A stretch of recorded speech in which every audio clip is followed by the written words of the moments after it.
Good morning. Good morning. It's okay. We don't want to say morning. It's a cup of tea. We have economics. We're going to chapter 30. Good morning, Mr. Yeah, government expenditure and net trade. But think about government expenditure. Government expenditure simply means government spending on public goods. So it means government do spend. But what does government spend on? Government spend on public goods like road, bridges, public services. Hello, can you sit down properly now? Bridges, street lights, and the rest. Public health care, hospitals like schools and the rest. This is what government spend on. I want to talk about public goods. We're talking about goods that are non-excludable and non-rival. We talked about that before now. So that is government spending.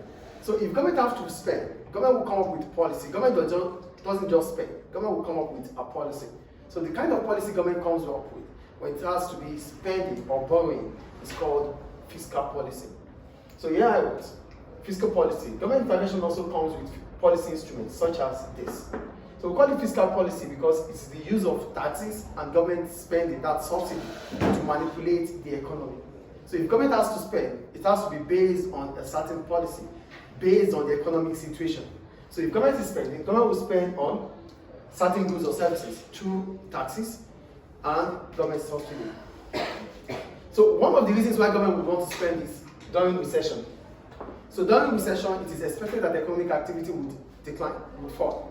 So at that point in time, government is expected to spend more because a lot of people would have lost their jobs.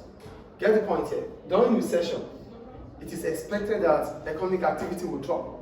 And if economic activity drops, people would lose their jobs. Losing jobs means loss of income. So at that point in time, government would want to spend to increase the level of income within that economy. So here I was. During recession, it is expected that economic activities will fall. In this way, the government of such country will increase its spending as there will be a rise in unemployment during such period. With government spending on unemployment benefits, this will help those that witnesses low income. Because you have lost your job. If you have lost your job, you have lost your income. So how do you recuperate about this? You need to spend. So government would help you doing that. So spending would increase because government has helped those that are not employed to, with certain income. That is the point here. So the impact of government spending within an economy is based on the level of taxation. We have to put in mind that government doesn't have money anywhere. Government makes money through revenues, which is from taxes. Mostly government revenue comes from taxes. So that means the impact of government spending will be based on the level of tax. Do you get the point I'm making here or not? Government will spend, but the impact of government spending comes with the level of taxes within the economy. So if government is increasing its spending and tax remains the same, it will not bring let's put it first. If government is increasing its spending and at the same time increases taxes, the impact on spending will not have any impact. Because as government is increasing its spending, at the same time it's increasing its taxes. So we're getting more from government and we are paying more to government. So the impact will be less. Please get the note here. The impact of spending is based on the level of taxes.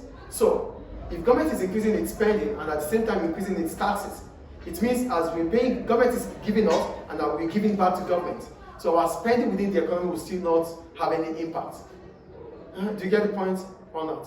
Government is increasing its spending and at the same time increases its taxes. So there's no impact. So spending will still be the same. Because the more we give to government, the more government takes from us. So how do we have more purchasing power? We don't have. On the other hand, if government increases its spending and tax remains the same, it will have a huge impact on spending. Do we get it? Government increases its spending, but tax remains the same. It means we're going to be able to spend more than what we used to spend. Because at that point in time, our purchasing power would have increased. Do we understand the point here, please? Do we understand or not? Yes. Therefore, fiscal or budget, we have fiscal surplus or fiscal deficit. Why is it called fiscal surplus? It's called fiscal surplus because our receipts on taxes, government receipts on taxes exceeds government spending. What government makes from taxes is more than what government spends. That is fiscal surplus. Do we understand fiscal surplus here? There's fiscal policy, which is the use of taxes and government spending to manipulate the economy. So if government is spending more than what it gets, that is fiscal deficit. But if government is making more than what it spends, we call it fiscal surplus. Do we understand the difference between fiscal surplus and fiscal deficit here? Great. So that ends fiscal policy. We'll go to exports now and imports. I want to do it separately.